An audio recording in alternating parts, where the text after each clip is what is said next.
तो आज हम कक्षा 10वीं सामाजिक विज्ञान में समकालीन भारत भूगोल के अध्याय 4 कृषि के महत्वपूर्ण प्रश्न पढ़ेंगे। जो यह अध्याय हमारे लिए बहुत इंपॉर्टेंट है, जो कि परीक्षा और बोर्ड की दृष्टि से यह 3 अंक का निर्धारित किया गया है। ठीक है, तो 3 अंक में हम सबसे पहले ये देखते हैं, या तो 3 अंक का प्रश्न आ सकता है, या तो 2 अंक का प्रश्न और एक वस्तुनिष्ठ आ सकता है। तो हमें बोर्ड की तैयारी के लिए पूर्ण रूप से तैयार रहना है। तो आइए हम सबसे पहले वस्तुनिष्ठ प्रश्न पढ़ते हैं। वस्तुनिष्ठ प्रश्न में ये कि भारत में जो है अधिकांश कृषि कार्य करने की जनसंख्या कुल कितनी है। भारत में लोग जो है कितने प्रतिशत कृषि कार्य करते हैं, तो वो कितने करते हैं, 75% लोग कृषि कार्य करते हैं।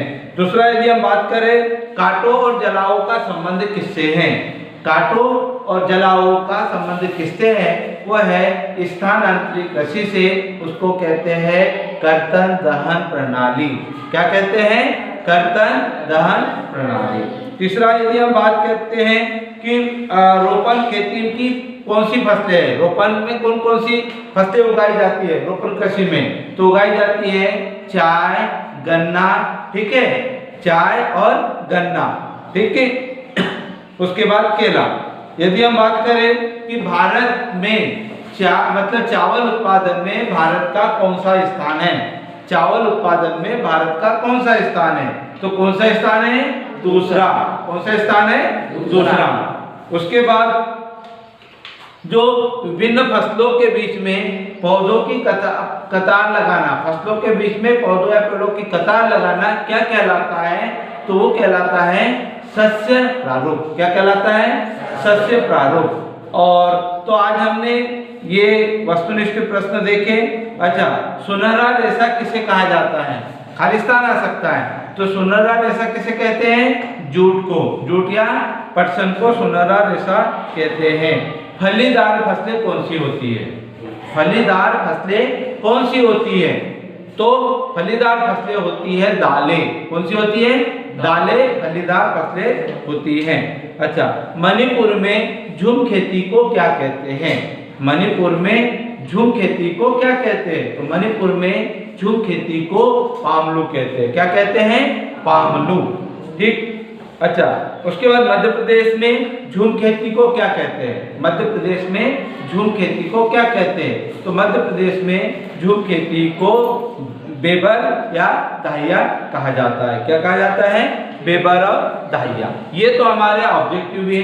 अब हम 2 अंक के प्रश्न पढ़ते हैं। देखिए, 2 अंक के महत्वपूर्ण प्रश्न में सबसे पहले हरित क्रांति किसे कहते हैं।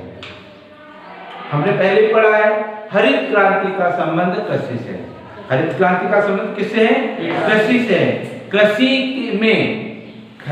में अपन फसलें उगाते हैं, तो कृषि में कीटनाशक, उर्वरक, खाद, बिजली का उपयोग कर अधिक से अधिक उत्पादन करना हरित क्रांति कहलाती है। याद हो गया हरित क्रांति।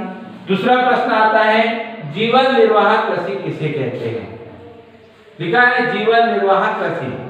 जीवन निर्वाह कृषि का मतलब है कि जिसमें ऐसी कृषि कार्य जिसमें परिवार का भरण पोषण किया जाता है, उसे हम जीवन निर्वाह कृषि कहते हैं। आपने देखा होगा जिसके पास 3-4 एकड़ होती है, तो वो बेचारे खेती करते हैं और अपना परिवार पालन पोषण करते हैं। तो जीवन निर्वाह कृषि किसे कहते हैं, ऐसी कृषि जिसमें परिवार का भरण पोषण होता है, उसे जीवन निर्वाह कृषि कहते हैं। गहन खेती क्या है, गहन खेती क्या है, बड़े आकार में की जाने वाली खेती को गहन खेती कहते हैं। याद हो गया, बड़े आकार में की जाने वाली कृषि कार्य को गहन खेती कहते हैं। खरीफ की फसल क्या है, इस फसलों के नाम लिखो।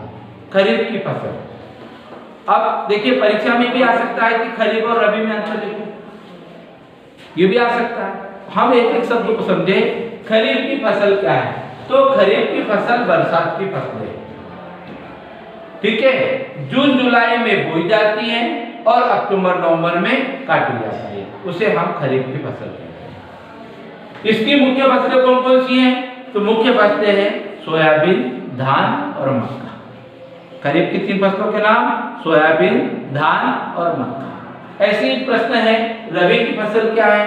वे फसलें जो ठंड में बोई जाती हैं, अर्थात अक्टूबर नवंबर में बोई जाती है और मार्च अप्रैल में काट ली जाती है, उसे रबी की फसल कहते हैं। कौन कौन सी है रबी की फसल? गेहूं, चना और मटर। कौन कौन सी है? गेहूं, चना और मटर। उसके बाद आता है जायद फसलें किसे कहते हैं? वे फसलें जो गर्मियों में उगाई जाती है। आपने देखा होगा कि किसान गर्मियों में उगाता है, फसलें उगाता है। तो वे फसलें जो गर्मियों में फसलें उगाई जाती हैं उसे हम जायद फसलें कहते हैं। मुख्य रूप से जायद फसलें हैं कद्दू, खीरा, ककड़ी। ठीक है, 3 कद्दू, खीरा, ककड़ी। उसके बाद हम बात करते हैं कर्तन दहन प्रणाली क्या है? कर्तन दहन प्रणाली, देखो कर्तन यानी करके देखो, दहन यानी जलाना। ठीक है, कर्तन दहन प्रणाली का संबंध स्थानांतरित कृषि से है।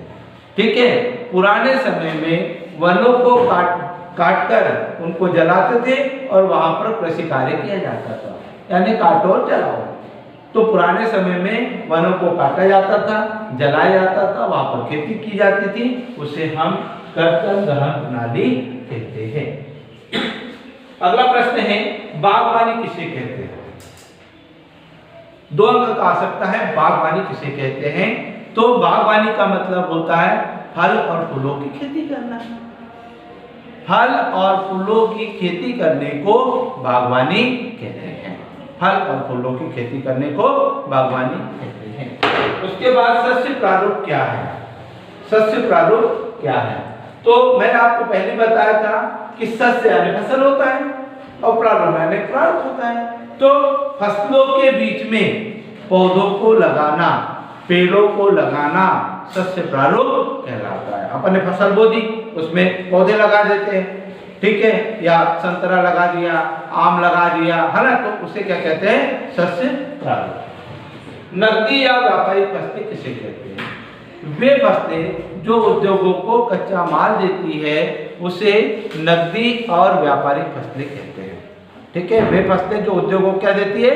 कच्चा माल देती है, उसे नकदी और व्यापारिक फसलें कहते हैं। और उसके बाद हम प्रश्न पढ़ते हैं जूट को सुनहरा रेशा क्यों कहा जाता है? देखिए, जूट यानी पटसन, सुनहरा यानी चमकने वाला, रेशा यानी रेशा। तो यहाँ पर प्रश्न है जूट को सुनहरा रेशा इसलिए कहा जाता है क्योंकि वह सोने के समान चमकदार होता है। किसके द्वारा होता है? सोने के समान चमकदार होता है। ऑब्जेक्टिव में एक प्रश्न और आ सकता है कि भूदान ग्रामदान आंदोलन किसने चलाया था? भूदान ग्रामदान आंदोलन किसने चलाया था? तो किसने चलाया था? विनोबा भावे ने। क्लियर हो गया? ठीक। और वैश्वीकरण क्या है? वैश्वीकरण विश्व की अर्थव्यवस्था को जोड़ना। विश्व की अर्थव्यवस्था को जोड़ना क्या कहलाता है? वैश्वीकरण कहलाता है। तो आज हमने 2 अंक के प्रश्न, महत्वपूर्ण प्रश्न पढ़ेंगे। इस वीडियो को आप देखेंगे तो आसानी से आपका कृषि अध्याय पूर्ण रूप से पूर्ण हो जाएगा।